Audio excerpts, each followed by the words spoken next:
Hello students, आज हम gravitation chapter को ही कंटिन्यू करते हैं। पिछली क्लास में हमने थ्रस्ट और प्रेशर के बारे में पढ़ा था। तो प्रेशर हमने पिछली क्लास में सॉलिड के ऊपर पढ़ा था। आज हम फ्लूइड, प्रेशर जो है फ्लूइड में भी लगता है। तो फ्लूइड क्या होता है?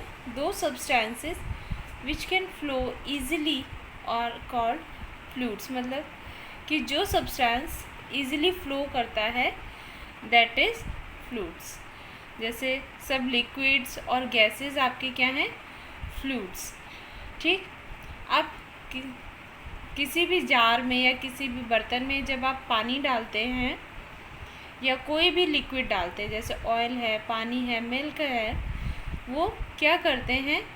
वो कंटेनर के हर एक तरफ पर प्रेशर एक्सर्ट करते हैं, प्रेशर लगाते हैं ताकि वो बाहर जा सकें। ठीक है, अब जैसे मान लीजिए कि आपने प्लास्टिक की बोतल में पानी रखा है और आपने उस प्लास्टिक की बोतल में छेद कर दिया है, होल कर दिया है, तो फिर क्या होगा? उस जहाँ पर आपने होल किया है वहाँ से पानी फ़्लो करेगा।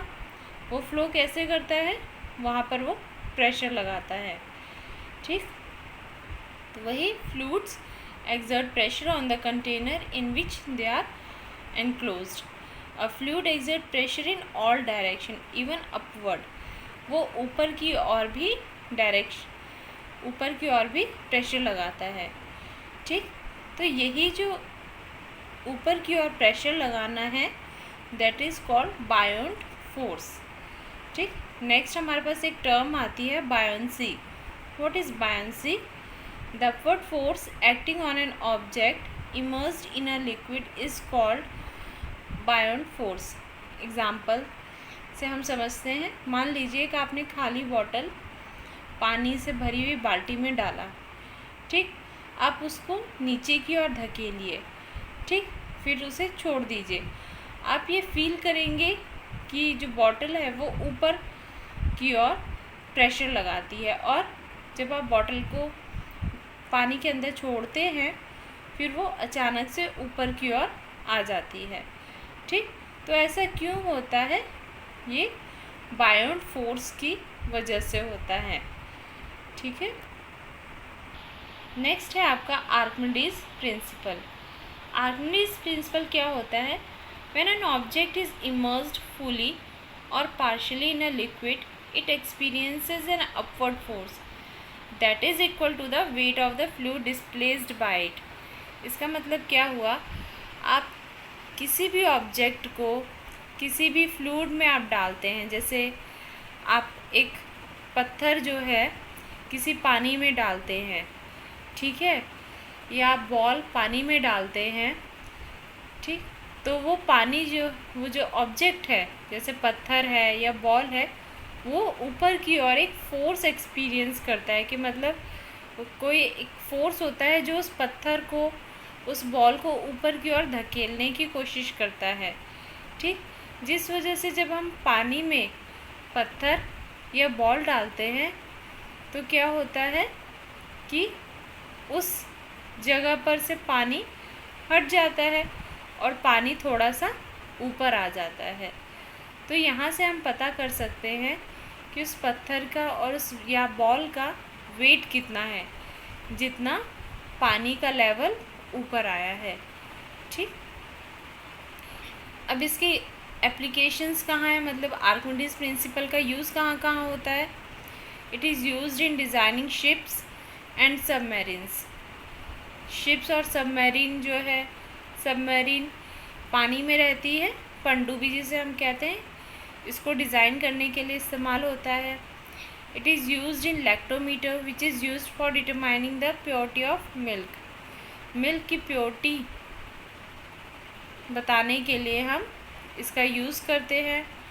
It is also used in hydrometers which is used for determining the density of liquids.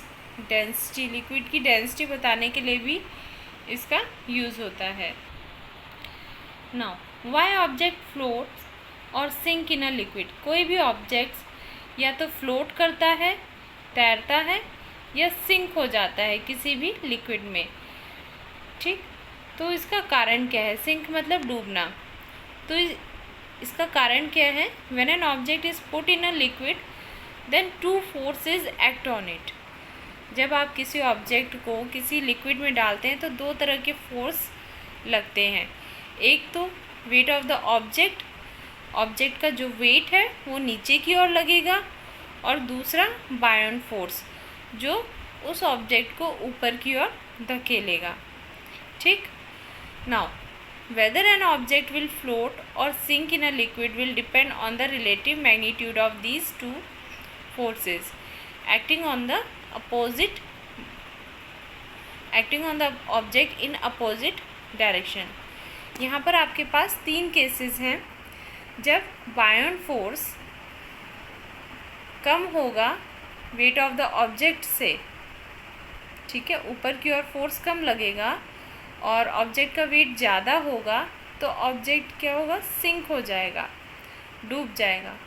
और दूसरा, जब buoyant force exerted by the liquid is equal to the weight of the object, means buoyant force और object का weight दोनों equal रहेंगे, तो जो आपका ऑब्जेक्ट है वो फ्लूइड में फ्लोट करेगा, और वो बीच में फ्लोट करेगा, ना कि ऊपर भी नहीं, कि ऊपर नहीं तैर रहा है, ना ही सिंक होगा, वो मिडल में रहता है, पानी के अंदर ही फ्लोट करता है। If the buoyant force exerted by the liquid is more than the weight of the object, अगर बायोन फोर्स ज़्यादा हो जाता है ऑब्जेक्ट के वेट से, तो then the object will rise in the liquid and then float।